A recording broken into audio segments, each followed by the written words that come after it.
What's going on, ladies and gentlemen? It's nice for y'all to hear my voice again. Know what I mean? It's your boy Dave, and your boy Dave is back at the helm of the Third Intermission podcast. I did miss y'all, unfortunately. Again, I did have to take some time away for personal matters, so glad to be back. Thank you for letting me grace the space in between your head top. Of course, want to say thank you to the crew for holding things down while I was gone. Um, just sometimes life happens and sometimes life kicks you in the balls, and you could be down for like a good few weeks or months, and life has kind of kicked me in the nuts twice this year or this whole season. But in any way, shape, or form, right now I am back. You know, gonna try and not be as out of pocket as well. Fuck that shit. I'll be as out of pocket as I want to be right now. Either way, I am back. I'm back for good. This podcast means the world to me, and of course, I hope it means the world to all of y'all who are still listening. And of course, let's keep it rolling.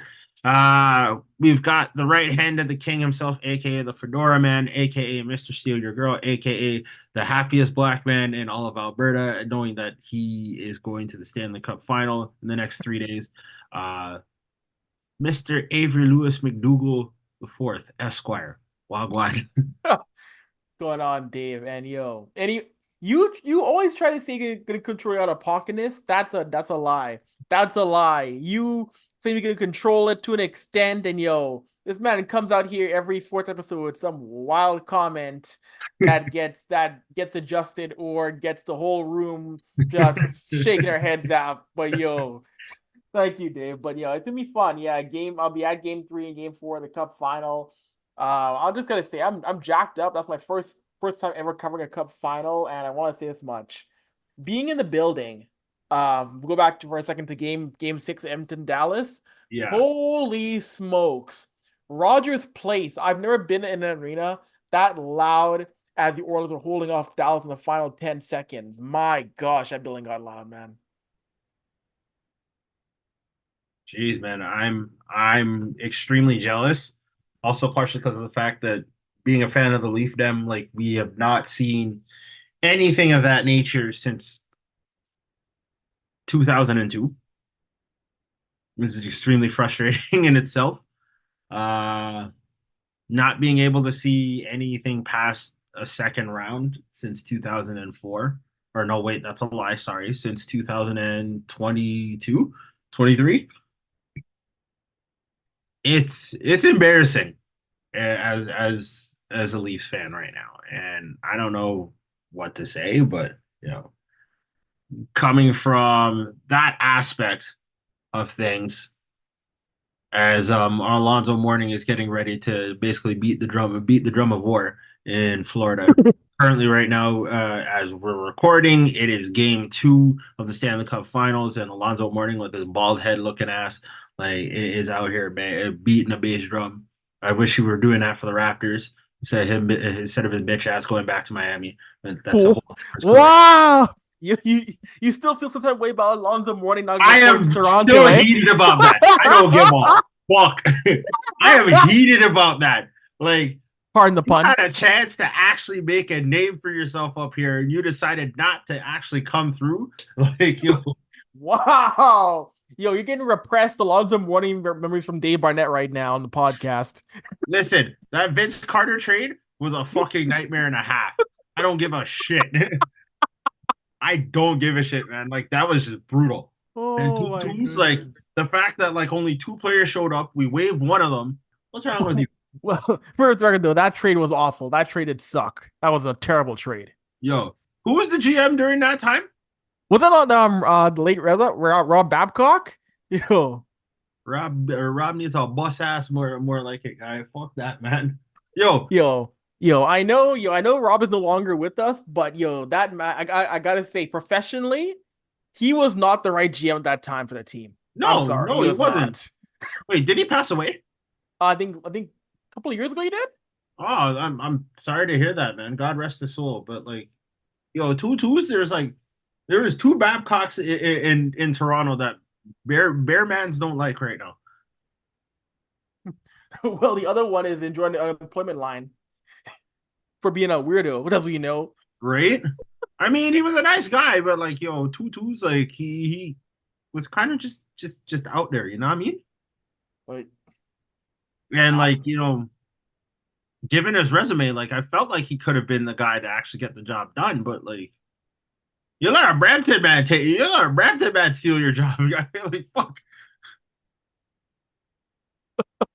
hey man, let me see your cell phone, Dave. Let me go through your phone. It's on there. Nah, man, that's just an invasion of privacy, man. That's openly messed up. And I'm gonna be completely honest, like as someone who like literally takes sports in on the regs, like like if any coach goes through my phone, like my fist is going through the coach's mouth, like somebody's losing some teeth. Like I know at the time there were those jokes about we know it's on a hockey boy's phone. But seriously, yo, you ain't going to my phone. Are you wild? Not a Are you chance. whatless? Like real talk. That's just some craziness right there in itself. And speaking of craziness, we got the Hood General himself, aka Troy Piper Bowen, out in these streets. Uh, what's going on? What's going on with what's going on in these streets, man? Oh my goodness. Hello, everybody. It's nice to see and hear some familiar faces again. I hope everybody's doing well on this quite chilly Monday evening. I don't know what the Ross is going on, but Yo, that's time to honestly, complain. like, how is it that like you we're like a third of the way in June and we're out here like it's fucking March. April. Like it's Not even April. April, March, dog. Yeah. But I mean, other than it being, it's pretty frosty out, pretty nipply out right now. I mean, my nipples could probably cut glass at this moment. But Hold on, hold on, hold on, hold on, hold on, hold on. What I just said? Huh? Yeah? I You said talk about nipple? I said it's cold enough to cut glass with them. Listen, That's how cold it is outside. when now I hear that, don't listen, you know what? I ain't trying to get us kicked off the air right now. So I was just gonna say, careful, yo, my youth, yo, watch yourself. Just I'm just here, just working my life away. Lots of things happening at work, but because I don't have lawsuit money, I can't. I can't say nothing because you never know who's listening, right? So True, very, very true.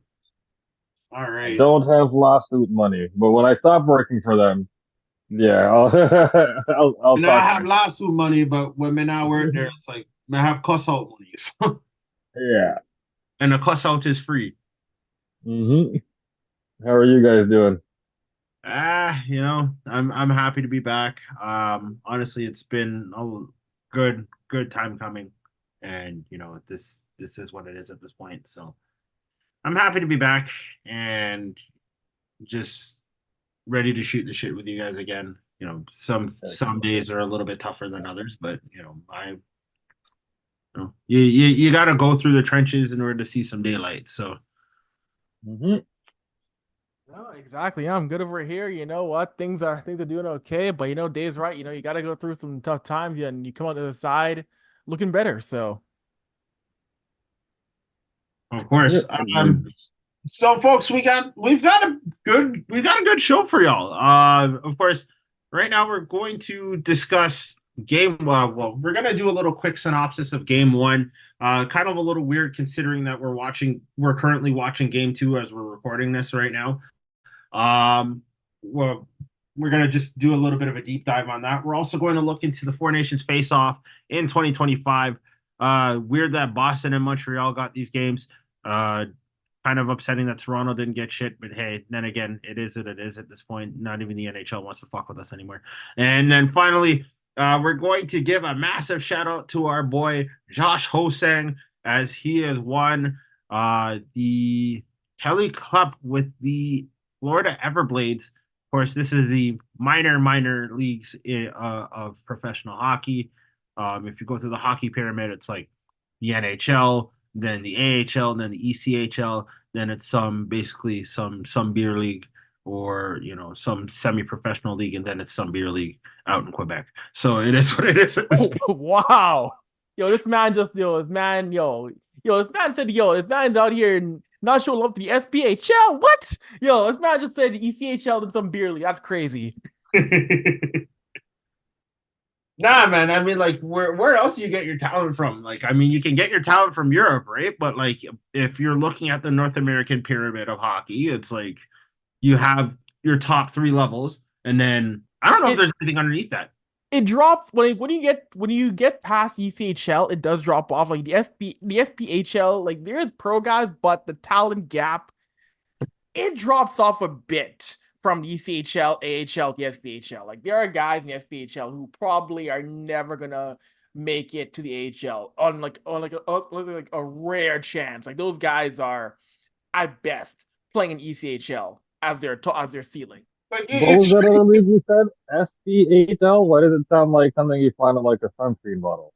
Right? It's like, what's it called? SPHL? It's like, Yeah, it's called Steel. Yo, this guy. Yo, What? these two right here. What? Tell me exactly where the fuck I'm wrong. Oh my goodness. I'm waiting. I'm waiting. Yo, here. yo, what, yo? They're been up, yo. Yo, yo, I'll give full credit. I gotta give full credit to one of the teams, the SPHL. Quad City Storm plays in that league in Moline, Iowa. Yo, I gotta give them full credit. Their coach and GM sent me a team scarf, a team hat. That was dope. That is proper. That is very proper. Like, honestly, it's nice to see. It's nice to see that, like, say some teams actually actively are okay with, like, say, hockey media and what have you. Like, there are, say, a number of teams, or say a number of personnel who would just be like, "Ooh, fuck these guys." Yeah. Well, John. Do they have a website for this? Because I kind of want to see this. Yeah.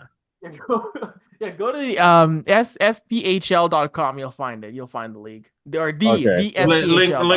Links to Pornhub. Yeah. We know your angle, Avery. All right, yo. This show's been on there for not even 14 minutes, and Dave's talking about a certain place that is banned in Utah and Texas. Oh my god. Real talk. The SPHL, does it have any Canadian teams in it? It does not know. It's all American teams. That's crazy. Yeah.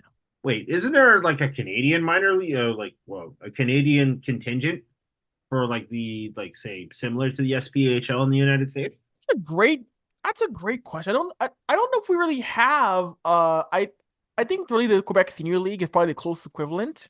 Yeah. To that like what you mentioned, that's probably the closest equivalent we have is the Quebec Semi Pro League, or the LNAH. That's probably our closest version to it.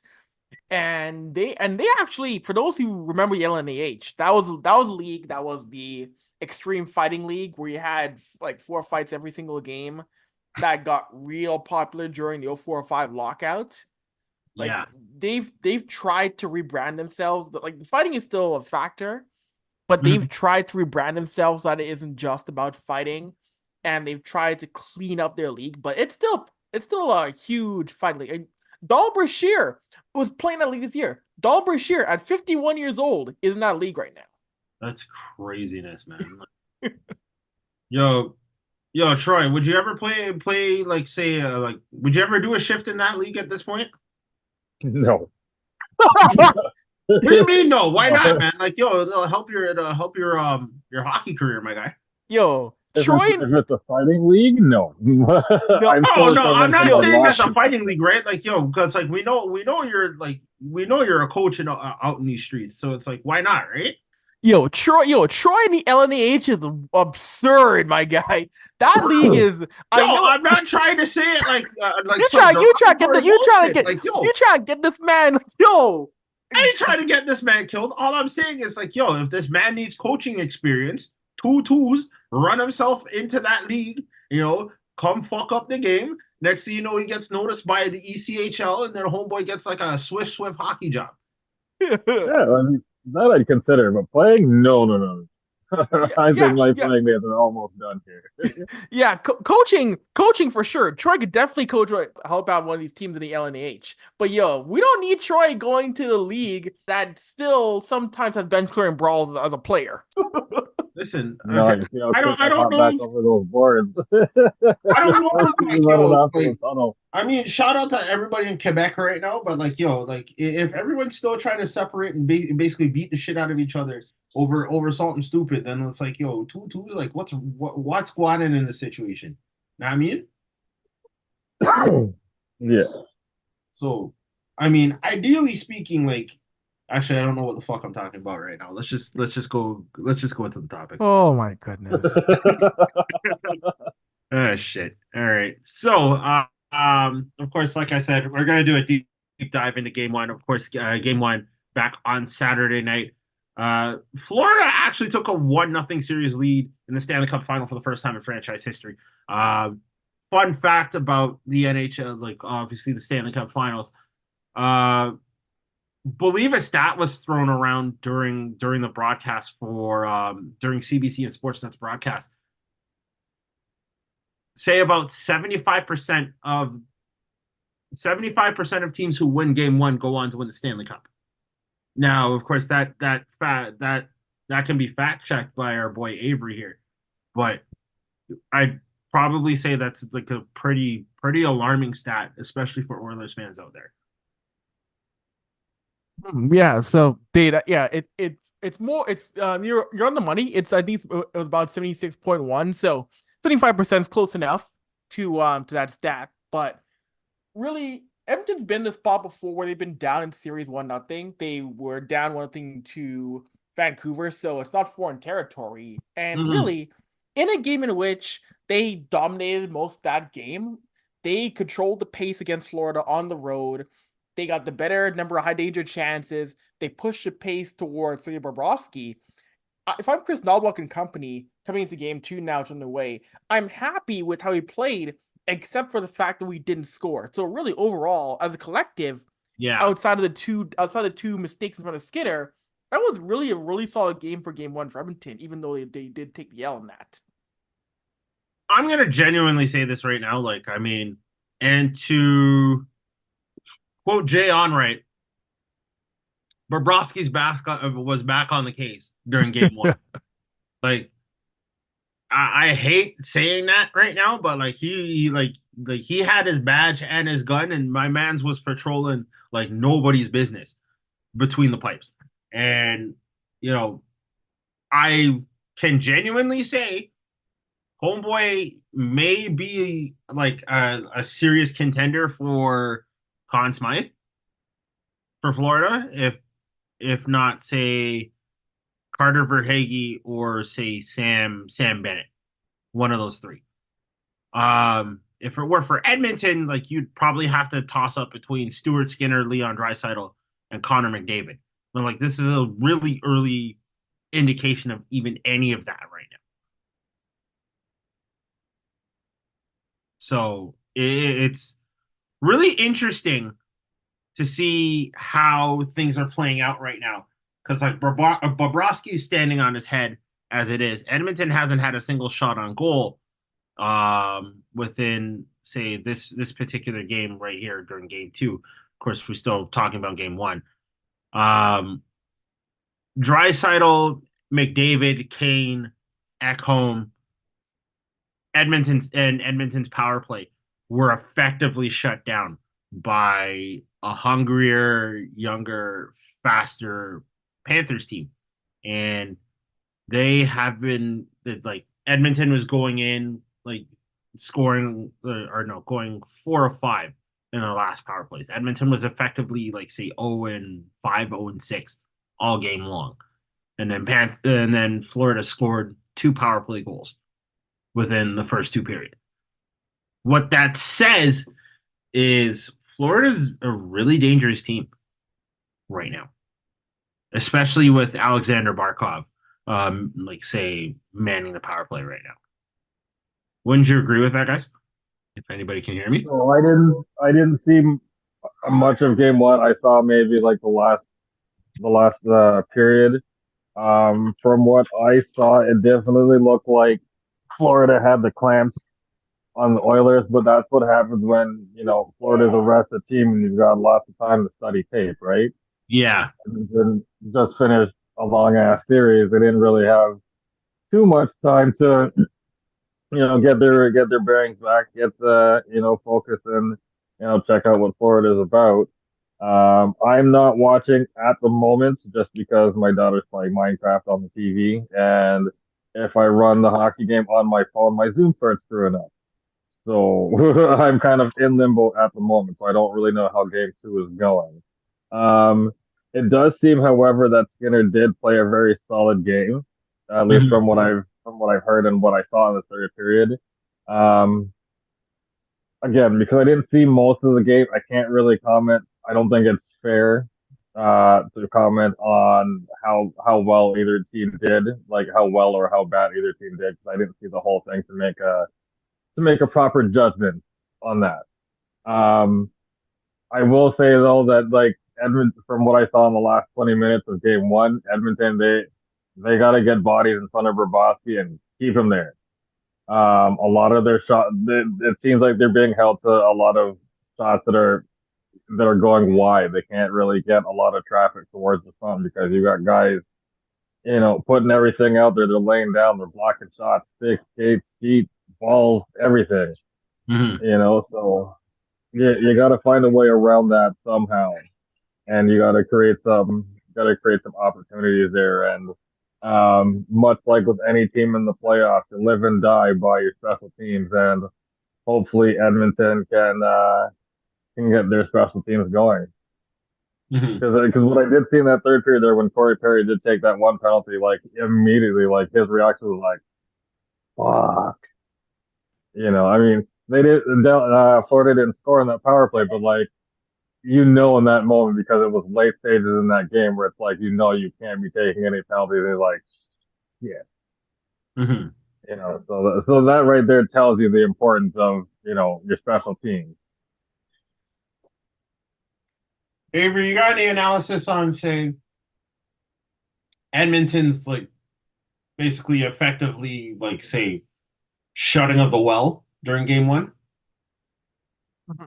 So really, one of the for Edmonton in game one, the big thing was that when they were able to get pucks in front of the net near Bobrovsky, and this was pointed out by a lot of people, they were not getting shots on Bobrovsky that were really leaving the ice. They were not getting anything beyond his chest blocker. And the Mhm. book of Bobrovsky is that get shots up glove high, and Edmonton wasn't doing that. They weren't getting shots glove high in Bobrovsky. Everything was trying to beat him along the ice, and he's one of the better goaltenders when it comes to shots along the ice. You're not going to beat him with that. The book of Bobrovsky is getting shots up high, and if Edmonton can't do that, that's going to be a major problem. And again, here in game two, they're dominating the shot chart. Florida hasn't got a shot on net yet. And that's a big thing is that you got to find a way to get that puck up high. And to your point, you mentioned the goals for Florida. They actually all scored the goals all on even strength in game one. But for Edmonton, they got to have to get something up on Bobrovsky. It's going to be a long game too. Mhm. Like genuinely speaking, Florida had effectively neutralized Edmonton's penalty, like Edmonton's special teams, and they essentially made them look stupid all game long. Um, Now, guys, I gotta look into this. Like, say, have you ever seen a team effectively shut down one of the most potent and most powerful offenses in in recent memory? Like, be honest. Like, have you ever seen a dismantling like that with any given team? Like, such as like say like Edmonton. And Edmonton has some solid firepower as it is. Uh, this Are postseason we consists. talking about Go teams ahead, go that ahead, aren't Troy. the Leafs? Are we talking about teams that aren't the Leafs getting dismantled? Yeah. Hmm. Let's see. Avery, go ahead while I think about this. I was gonna say, not many teams have been able to contain Edmonton consistently. We saw Dallas doing it at times in the conference finals, but it wasn't consistently. And Hmm. no team able to string back-to-back games where they're keeping Edmonton on the ropes. It's a very tough thing to do. But Florida has a really good chance of doing that as the series goes on. If they can neutralize Edmonton's ability to get to the front of the net, if they can keep Hyman away from the goal front presence, if they can limit the abilities of McDavid's playmaking opportunities, then you got the chance to really slow things down. Right now, I mean, one of the big things for Florida is in game one. They capitalized on the turnovers made by the pairing of Nurse and Cece. Game two, Cody Cece is sitting down. Cody Cece is in the lineup. So that's advantage Edmonton. But I saw Nurse left a couple of minutes ago. So we got to see how the college is going to work out because Chris Knobloch had to make a coaching change when it came to the back end. He had to make some adjustments. And that's the good thing about Chris Knobloch is that after a loss, he almost always will tinker with something with his lineup. He isn't stubborn, which was something that really burned Jay Woodcroft last year, was being outcoached by Bruce Cassidy. Chris Knobloch isn't afraid to tinker with his lineup if things don't work. Mm-hmm. Yeah, so before we go any further, just to give y'all an update on game two, Andrew Fogle has committed a 5-minute major. Warren Fogle. Or sorry? Warren Fogle. Or sorry, Warren Fogle. Warren Fogle, yeah. Yeah, so just want to correct that. Warren Fogle has put himself in the sin bin for a solid 5 minutes, giving Florida a 5-minute major. So a little bit of a difference between, I mean, for all you non-hockey folks out there who are listening, a 5-minute major is like basically like a penalty in which it's like, say, it's remotely similar to a flagrant foul in the NBA, or like say a red card in European football or soccer, depending on where you are in the world. Essentially, what ends up happening is it's like it's a pretty serious infraction where it's like, say, if it's like intent to injure, or say a player is bleeding, or say what have you, right? If it's pretty severe, it's it's 5 minutes where, say, you lose a player, or it's 5 minutes where you lose a player and you can continually score as many times as you like. The last time we saw a 5-minute major in any capacity in the playoffs, you got to think back to 2019 when the Sharks and the Golden Knights basically, like, we had that epic game. That finish on Joel Pavelski, that was some horseshit. Yeah. They cost Vegas that series. It really did. And it was like Vegas was up like what, 4-1, 4-0 at that time. Yeah, they had a 3-goal lead. Or yeah, they were up 3-0, and like Vegas, like San Jose, like literally scored like 4 goals in 5 minutes. It was absolute bedlam. Like, I have never seen anything like that, where you come back from like 3-0 down and you're on a 5-minute major, and like the whole building goes buck fucking crazy. And what makes it even worse is that, like, well after it happens, they finally admit they fucked up that call. Like, that's such a kick in the pants. Like, I know. What do you mean? I know. Like, the only other time I've actually seen a 5-minute major was like, say, Stanley Cup Finals in 2012, between like New Jersey and the Kings. I think it was like what, game 5, game 6, where I forgot who committed it, but like what ended up happening was like the Kings went on like, oh damn, 1-0 Edmonton, let's go. 2-2s, it was like, I forgot who committed that penalty, but like New Jersey fans were rightfully pissed. And like the Kings ended up scoring like 2-3 goals in like one of the the worst games that New Jersey had ever played in the Stanley Cup Final. It was like a 6-1 beatdown, and then like the Kings actually like clinched the cup that night. But like a lot of New Jersey fans were rightfully pissed about that. Also, credit to you, Dave, for remembering what was probably one of the more boring cup finals of all time. New Jersey LA was boring. It really was. the fact you can pick up memories from that series is impressive to me because that series was a. I tried to forget that because that was such a dull series, dude.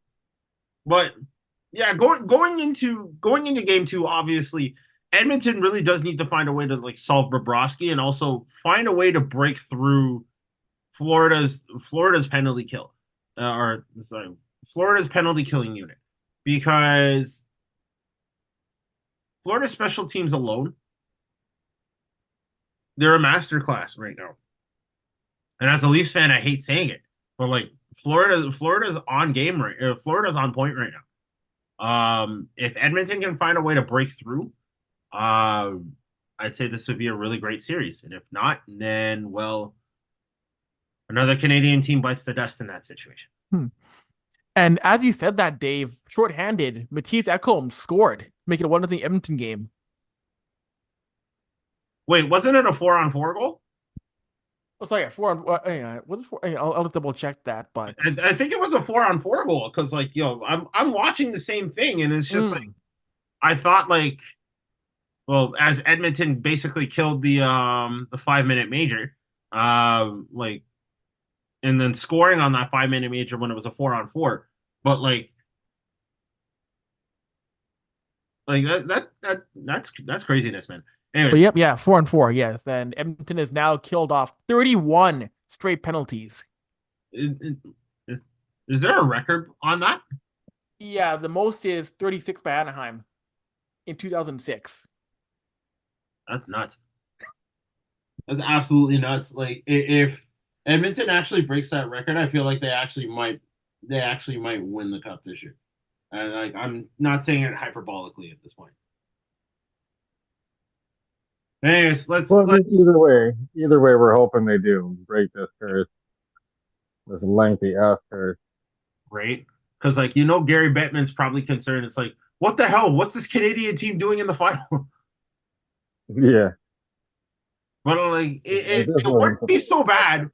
It would not be so bad if Connor McDavid actually lifted the Stanley Cup, because like 2-2s, it's like he's literally the best player in the world right now, outside of Austin Matthews. Yeah, like that's what you want. It's the same thing when Gretzky and Lemieux played. Like you want to see guys like them, Crosby, Ovechkin. You want to see guys like them, like the faces, the names, the people that the fans pay to see. Like you want to see these guys win the cup and you know market these guys better.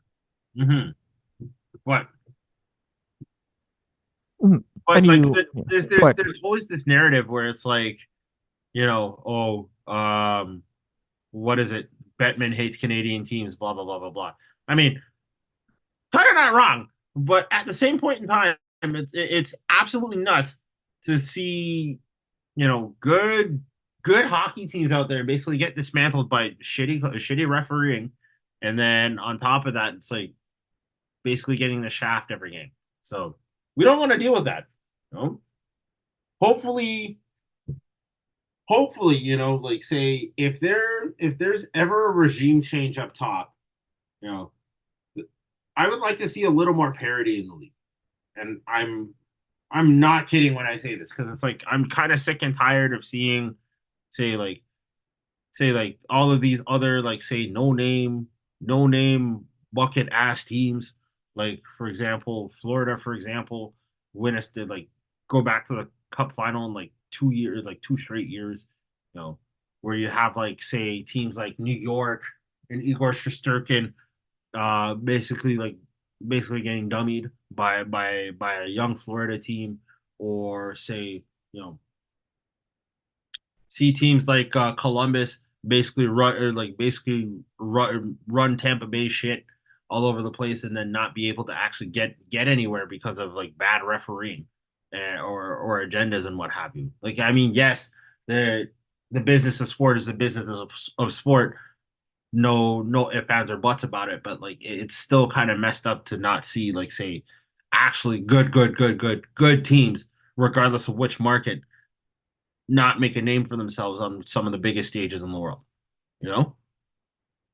You mentioned officiating, Dave, and one thing about the NHL that we've known for a long time is how officiating in this league has had major issues. I know Pierre LeBrun talked about before the series began how, oh, there's the pressure on the officials with the Edmonton's power play. And my thing is this: if there shouldn't be pressure on officials. If there's an infraction, call it. There's too Exactly. much. There's too much game management. There's too much of this. Well, if the power play is too powerful, the evening up of the game. It's like, no, that's not how it should work. If you see an infraction, call it. That's for both teams, Edmonton and Florida. I'm so sick Exactly. of this. I'm so sick of this game management, evening up stuff, making sure it doesn't get out of hand when that's not what people want to see. People don't care for this managing of the game. Call the because if you don't call a certain thing, or if you call a BS thing, you are still controlling the outcome of a game by not calling the rule book. I've said this before in different shows and different platforms. The rule book is not a suggestion. It's what it guides your game on. It's not a suggestion for maybe here or there if things are out of hand. Call the rule book, dang it. The rule book. Am I a joke to you?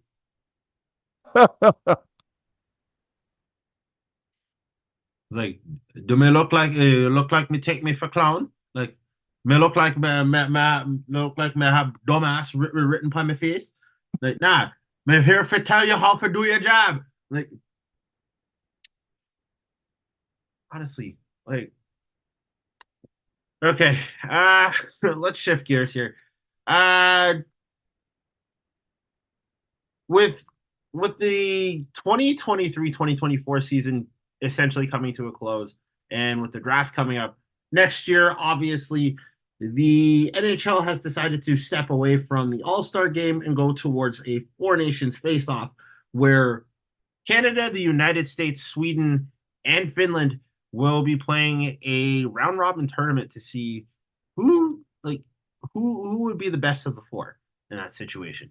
Obviously, with a certain nation in Europe basically trying to hijack everything, and now like they can't do shit anymore because those who can't hear shall feel, and we're not going to name that country's name right now. With them basically fucking themselves over and basically saying like, listen, you can go play with yourself for all we care. Obviously, other hockey nations have to step up. I'm kind of surprised that the Czech Republic isn't involved, or sorry, excuse me, Czechia. I'm surprised that Kazakhstan isn't involved anymore. I'm surprised that Slovakia is not in.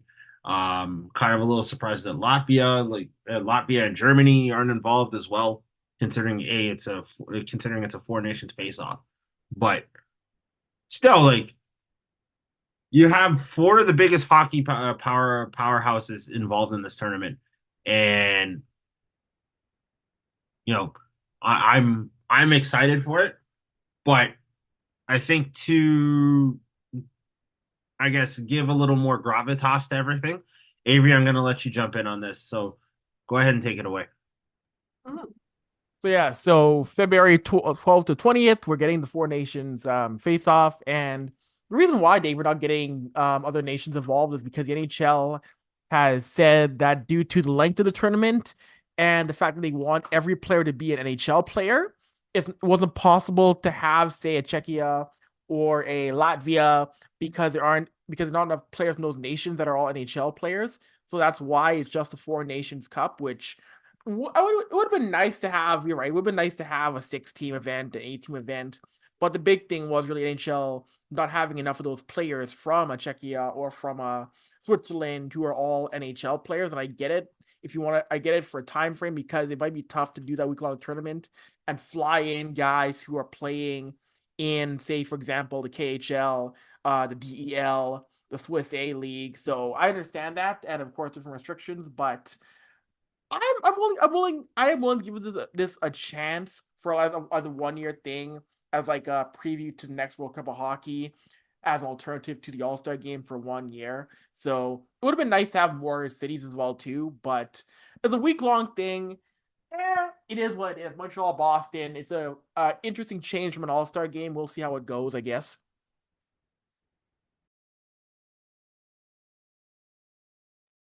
Troy, your thoughts on this?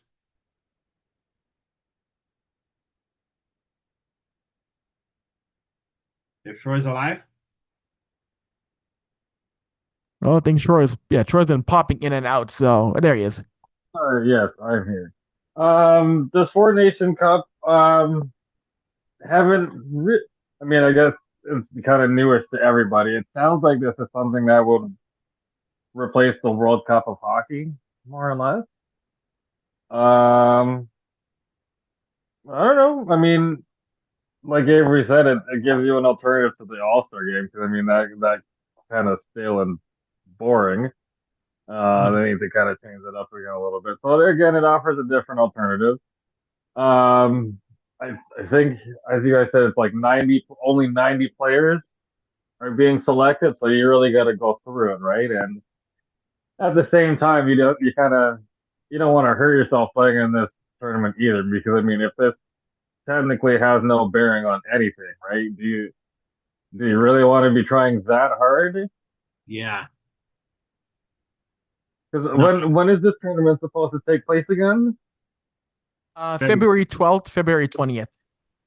Okay, yeah, so that's mid-season ish, and that's right, give or take, right around, right before the presumably the trade deadline, right? So it's like, Mhm.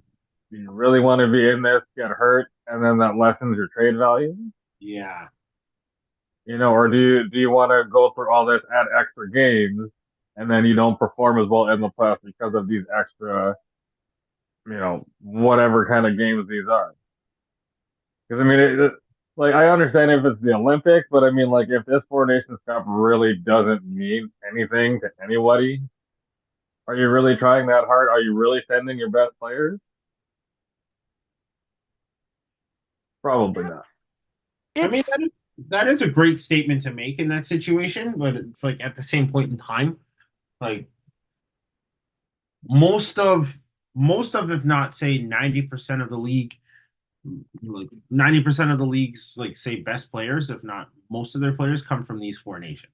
So it's like it's really difficult to actively say, hey, we've got a whole bunch of players from like say said nation right now. I mean, again, if Team Jamaica was in this face-off instead of say Sweden and Finland, like there'd be people jumping off saying like, oh, well, Team Jamaica isn't even a developed nation, and especially when it comes to hockey, like we're what the fuck, like what the fuck do you do in that case, right? So I don't know. well, I still firmly believe that for the World Cup of hockey when it returns in a few years here, I firmly believe that there should be a Team West Indies because there's enough West Indian players in the NHL or in Europe who could make up a Team West Indies in World Cup of hockey. That I still think that should be a thing one day. Make Team West Indies happen. I feel like the Jamaicans would try and take over in that situation, and that like, it literally just be like, nah, like it'd be Team Jamaica at that point with two yardie from some next nation, and nobody not get blood clot both.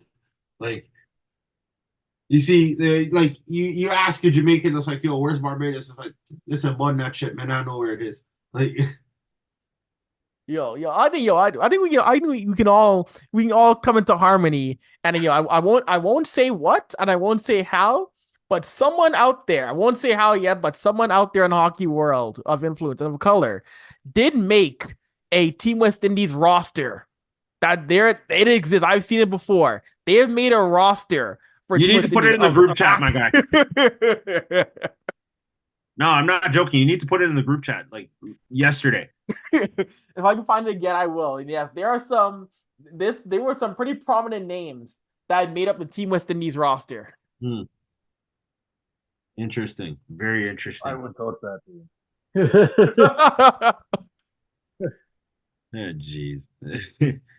But yeah, I'm excited to see what happens in this situation, and hopefully something good comes of it. Wouldn't you agree, guys?